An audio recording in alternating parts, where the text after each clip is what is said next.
જય સ્વામિનારાયણ. એક સરસ વાત, સંસ્કૃતનો શ્લોક છે, એ ખાલી બોલવા પૂરતો બોલું છું, પછી એનું ભાષાંતર એની ઉપર આપણે આગળ વધશું.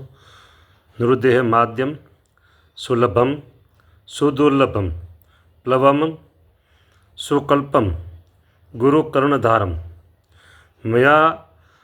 મયાનુકૂલેન નભસ સ્વતેરિતમ પુમાન ભવાબ્ધિમ ન તરેત્સ આત્મહા. સત્સંગી જીવનના ચોથા પ્રકરણમાં અધ્યાય 35 અને શ્લોક 54. એનું ભાષાંતર સીધું આવું છે: આ મનુષ્ય શરીર કલ્યાણના સાધનમાં મુખ્ય છે.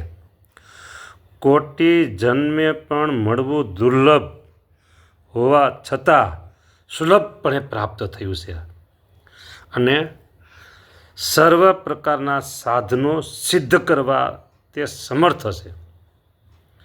આ સંસાર સાગરને તરવા આપણું આ શરીર એ નૌકારૂપ છે અને સદગુરુ તેના કર્ણધાર છે અને પરમાત્માને અનુકૂળ પવન રૂપે કહ્યા છે. આવા મનુષ્ય શરીરને પામીને જે પુરુષ સંસાર સાગરને તરતો નથી તે પુરુષ આત્મહત્યારો છે.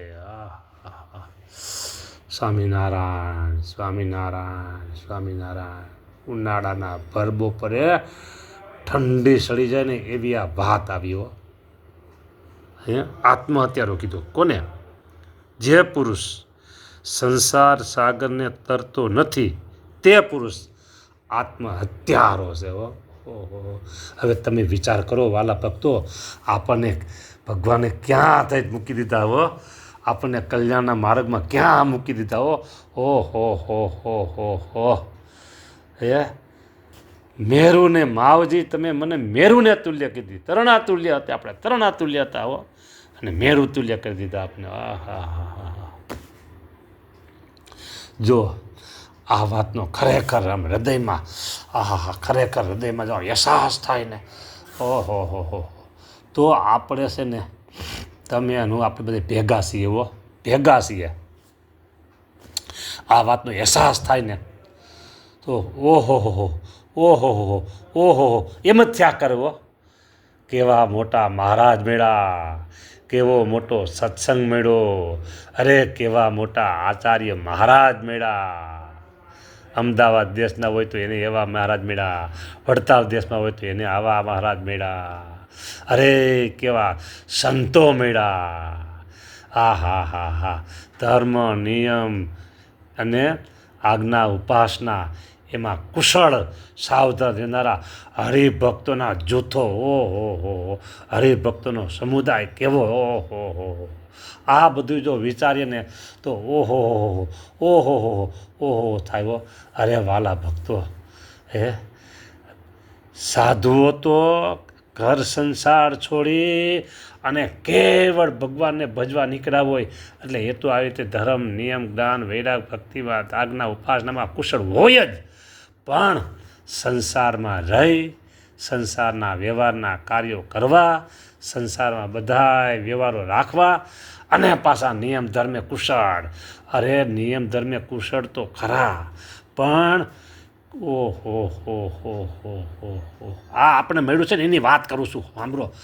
અરે સુરત હોય કે અમદાવાદ, વડોદરા હોય કે રાજકોટ, જામનગર હોય કે પછી ભુજ કચ્છ, બરાબર, સુરેન્દ્રનગર હોય કે પછી મહેસાણા હોય કે પછી ઉના હોય કે જુનાગઢ હોય, ધોલેરા હોય કે પછી ધોળકા હોય, જેતલપુર હોય કે ડભાણ હોય. સમજી લો ને, બીજા કેટલા પછી મને નામ લેવા. સંપ્રદાયમાં મોટા મોટા મહામંદિરો, ત્યાં સવારમાં મંગળા આરતી થાય, ખંભાત હોય, વીરસદ હોય, પીજ હોય, બરાબર. આ મને જ્યાં નામ આવ્યું તો કીધું, પછી બીજા રહી ગયા એ સમજી લેવા. પછી વગેરેમાં સમજી લેવાના. એ બધાય મંદિરોએ સવારે મંગળા આરતી થાય, ક્યાંય 5:30 થાય, ક્યાંય 6 વાગે થાય, 5:45 આવી તો થાય. બરાબર. અને સમયા ઉત્સવ હોય, પૂનમ હોય ત્યારે તો 5 વાગે મંગળ આરતી થાય. ઓહો હો હો હો. અરે મેં તો આ નજરે જોયું છે ને, એ તમને કહું છું હો. હરિભક્તો એવા ટાણે હમાતા ન હોય, મંદિરોમાં હમાતા ન હોય, વહેલા ક્યારે ઉઠતા હશે કયો વિચાર કરો. પાછા કામ ધંધા કરતા હોય, વ્યવહારના આ બધી કામ દિવસના હોય, એ મારા હરિભક્તોને આ પ્રશંસા અત્યારે હું મારે કરવી છે. હા, તમારી પ્રશંસા કરવી છે. હા, જો સાંભળજો, મારે તમારી પાસેથી કોઈ સ્વાર્થ સાધવો નથી હો, કોઈ સ્વાર્થ સાધવો નથી. તેમ તમે બધા દૂર દૂર રહી અને તમારા વ્યવહારના કાર્યો કરતા હો. આપણે કંઈ આંખે સામે સામે 4 આંખું થયું ને એવું મેળા નથી એવું કેટલાય, કોક જ મેળા હોય, બધા મેળા નથી, સમજાને. એટલે મારે તમારી પાસે કોઈ અપેક્ષા નથી. બસ તમે મારી પર રાજી રહેજો અને આ સાધુ બહુ સારા છે એટલું જ તમે કહેજો. બસ હા, તમે એટલું જ કહેજો, આ સાધુ બહુ સારા છે હો. હા, અને તમારે કદાચ મને ફોન કરવો હોય ને તો લખો, નંબર લખો 98 7 97 82 8 94. આની સાથે જે સ્નાન લીલા અને પૂજાના ફોટા આવે છે, વિડીયો આવે છે આ ઓડિયોની સાથે, એમાં મારું કાર્ડ છે, એમાં નંબર લખેલા છે કાર્ડમાં. એ જોજો, તમે દર્શન કરજો, પૂજાના દર્શન કરજો, સ્નાન લીલાના દર્શન કરજો. એમાં એ છે કાર્ડ. ફોન કરજો, તમે ખુશીથી ફોન કરજો. કેટલા માટે ફોન કર્યો? હું ખુશી, તમે બસ તમને જે સામે કરવા. એટલે મારે તમારી પાસેથી 5 પૈસાની અપેક્ષા નથી. હા, એક તમારો પ્રેમ, તમારો પ્રેમ. તમે એટલું જ કહેજો, આ સાધુ કોક છે રાજકોટ મંદિરે રહેશે, બોરડીવાળા મંદિરે સાધુ કોક છે, બહુ સારા સાધુ છે, આટલું જ તમે કહેજો. બસ આટલું જ કહેજો બસ. હા, સાધુ બહુ સારા છે. બરાબર. હવે આપણે આગળની વાત. આ શ્લોક ઉપર કથા 2 થાય છે. અત્યારે તો આ કથા પૂરી થવા આવશે, લગભગ 7 મિનિટો થઈ ગઈ, 8 જ બાકી રહી. હા, આપણે કથા જ કરવી છે ને. હલો, અમે સાંભળો. હવે વહેલા ઉઠે અને મંદિરે મંગળા આરતીમાં આવે, પૂજા પાઠ કરે, સ્નાન પૂજા પાઠ કરે. દૂર હોય, કોઈ મોટા સિટીમાં તો 10 15 કિલોમીટરથી અંતર કાપી અને મંગળા આરતીમાં પૂગે. અરે તમને હું વાત કરું, મારે છે ને 2010ની સાલમાં ગાંધીનગરથી હજી ઉત્તર તરફ માણસા ગામ છે, બધા જાણે છે. એ માણસા ગામમાં શ્રાવણ મહિનાની કથા કરવા ગયો હતો હું. 1 મહિનો ત્યાં કથા કરી. શ્રાવણ મહિનામાં કથા કરવા ગયો ત્યારે એ ગામના હરિભક્તો તો મંગળામાં આવે, પણ અત્યારે મને બધું ભૂલાઈ ગયું છે, કારણ કે 2010ની વાત છે, એટલે 15 વર્ષ થઈ ગયા. ત્યાં બાજુના ગામના 4-5 હરિભક્તો ડેઈલી હો, હા, મંગળા આરતીમાં હોય. બોલો, બાજુના ગામના, નજીકના હોય એટલે આવે. બરાબર.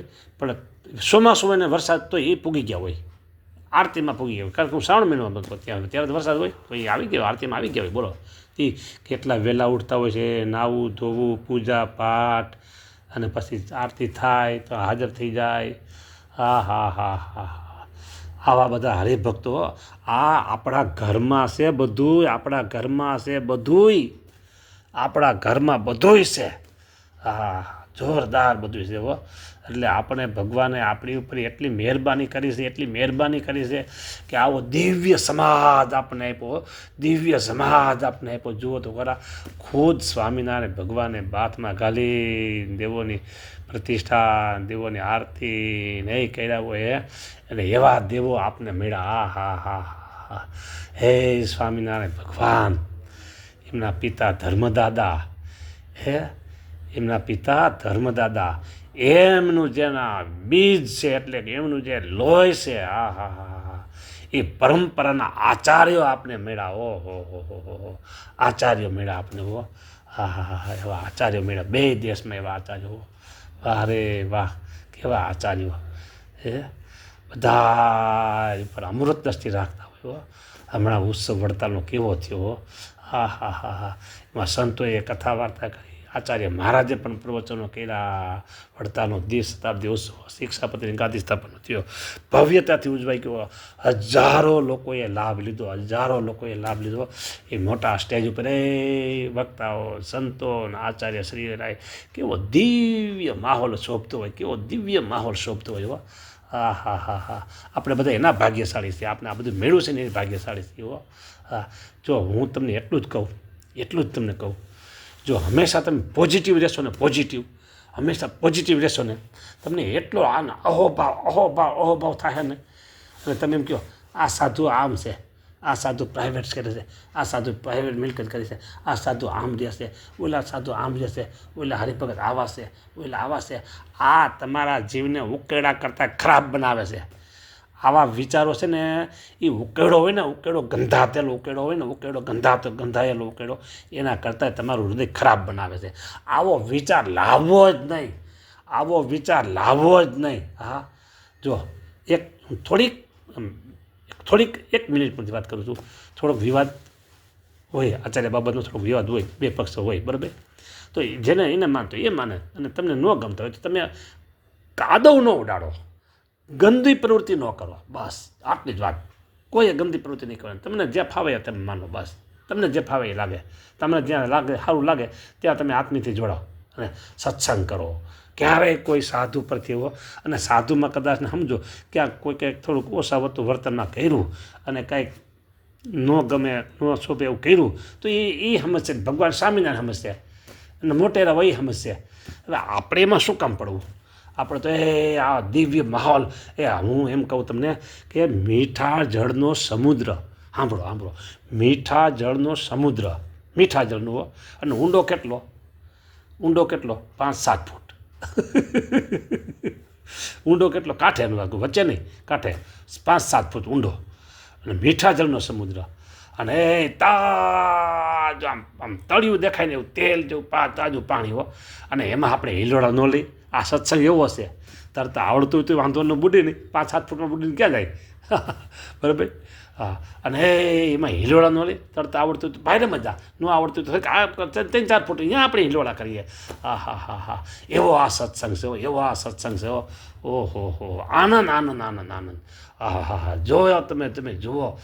ક્યારેય હું તો એટલું તમને કહું, નેગેટિવ બાબતનો કોઈ પ્રત્યે વિચાર કરવો જ નહીં, કોઈ પ્રત્યે વિચાર કરવો જ નહીં. બધા એમાં તમે સ્વામિનારાયણ ભગવાનના ભક્તો છે, સ્વામિનારાયણ ભગવાનના આશ્રિતો છે, એવા જ ભાવથી તમે એને સંબંધ કોનો છે એ એટલું જુઓ તમે, સંબંધ કોનો છે. અને સાધુ હોય ને તેના પરથી સાધુના શરીર પર ભગવાન લુડા કોડા છે.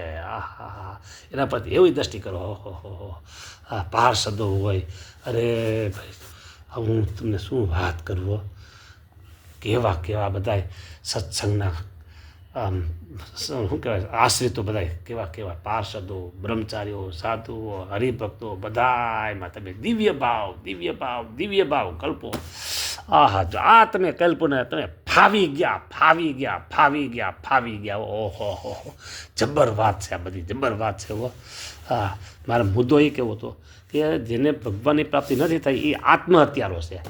અને આપણી ઉપર ભગવાનની કોઈ ભગવાનની એવી અવ્યક્ત કૃપા આપણી પર ઉતરી છે ને, એટલે આપણે ભગવાન સ્વામિનારાયણની પ્રાપ્તિ થઈ ગઈ. સ્વામિનારાયણ ભગવાનની પ્રાપ્તિ થઈ ગઈ. અવ્યક્ત કૃપા કેવી રીતે ઉતરી કાંઈ ખબર ન પડે, આપણે કાંઈ ખબર ન પડે, પણ ઉતરી કૃપા એ વાત ચોક્કસ. સમજાને? એ વાત ચોક્કસ આપણી પર કૃપા ઉતરી છે ત્યારે જ આપણે ભગવાનની પૂજા કરીએ છીએ, ત્યારે જ આપણે ભગવાનનું ભજન કરીએ છીએ, ત્યારે જ આપણે ભગવાનનું નામ સ્મરણ કરીએ છીએ, ત્યારે જ આપણે મંદિરે દોડી દર્શન જાય છે, ત્યારે આપણે મંદિરે દોડી સેવામાં જાય છે, ત્યારે આપણે દોડી સમય ઉત્સવ પૂરી છે. ભગવાન આપણે મળ્યા છે. ભગવાન મળ્યા છે. અને હજી તમને એક વાત કહી દઉં. ઓલા જે નથી મળ્યા ને એને તો આ શ્લોકમાં આત્મહત્યા રાખી દો. અને આપણે કેવી મોટી પ્રાપ્તિ થઈ છે.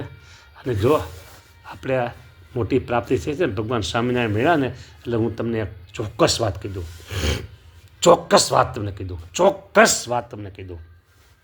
કોઈ એમ કહે કે તમારું કલ્યાણ થશે કે થઈ ગયું છે કે થશે કે આ જન્મે થશે કે બીજે જન્મે, ત્રીજે જન્મે, 10 જન્મે, 15 જન્મે, કેટલું ત્યારે તમે ભગવાનના ધામમાં પહોંચશો ક્યારે? બોલો, 1 જન્મે પૂગી જાઓ કે 2-3 જન્મે કે 4-5 જન્મે? આવું તમને પૂછે કોઈ ત્યારે છે ને સાંભળો. હવે તમે સાંભળો, બરાબર સાંભળો. છાતી ઉપર આમ 2-5 વખત હાથ ઠપકારવાનો છાતી ઉપર હો, 2-5 વખત હાથ ઠપકારવાનો, હા ઠપકારવાનો અને કહેવાનું અરે તમે 2-3 જન્મની શું વાત કરો છો, અમારું કલ્યાણ રોકડું, છાતી ઉપર હાથ ઠપકારવાનો, અમારું કલ્યાણ તો રોકડું થઈ ગયેલું છે, અમારું કલ્યાણ થઈ ગયેલું છે, રોકડી વાત છે અહીં સ્વામિનારાયણ ભગવાન પાસે, ઉદાહરણની વાત નથી, બરાબર. કદાચ ને તમારા નિયમ ધર્મ વર્તમાન ઓછા હોય, તમે સત્સંગી કાચા પોચા હો, બરાબર, કે સાધુ કાચા પોચા હોય, પણ તોય આ બળ રાખીને વાત કરવાની. બીજું અરે ના ના આપણે તો હજી એટલા બધા પાકા થયા નથી હો, આપણે તો હજી એવા બધા નથી હો, આપણું કલ્યાણ તો થાય કે નહીં થાય એવો વિચાર લાવવાનો જ નહીં, લાવવાનો જ નહીં. હા, આકર્ષણના નિયમ પ્રમાણે લો ઓફ અટ્રેક્શન કંઈક એવું કહે છે લોકો. આપણું કલ્યાણ તો રોકડું થઈ ગયેલું છે, સ્વામિનારાયણ ભગવાન મેળે ને ત્યાંથી કલ્યાણ થઈ ગયું છે. હા, અને હવે આપણે બધું જે આ કરીએ છીએ ને એ સમય આ ઉત્સવ, એ ધામ ધૂમ, એ માળા પોત કથા વાર્તા પૂજા સત્સંગ શિબિરો ઉત્સવ બધું કરીએ છીએ ને એ તો ભગવાનનો રાજીપો મળે એટલા માટે, કલ્યાણ માટે નહીં. કલ્યાણ તો આપણું થઈ ગયું ભગવાન મેળે ત્યારથી. હા, ભગવાન મેળા ત્યાંથી કલ્યાણ આપણું થઈ ગયું છે. બસ એ આનંદમાં દિવસ, આનંદ આનંદ આનંદ આનંદ. ઓહો, હરખ એ સખી હૈડે તે હરખ ન માય, પ્રગટ પ્રભુજી મળ્યા રે, સખી હૈડે તે હરખ ન માય, પ્રગટ ભગવાન મળ્યા રે. આવી વાત છે બસ, આપણે પ્રગટ ભગવાન મળ્યા છે એટલે કલ્યાણ થઈ ગયું છે એમ જ કહેવાનું વાત. અને ભગવાન સ્વામિનારાયણ ઓહો હો કૃપાળુ છે હો, આપણામાં થોડી ઘણી કાંઈક ખામી કાચે બેસે ને એ છેલ્લે નહીં જુએ. તમે સારું આપણે કેટલું કરીએ એ જ જોશે.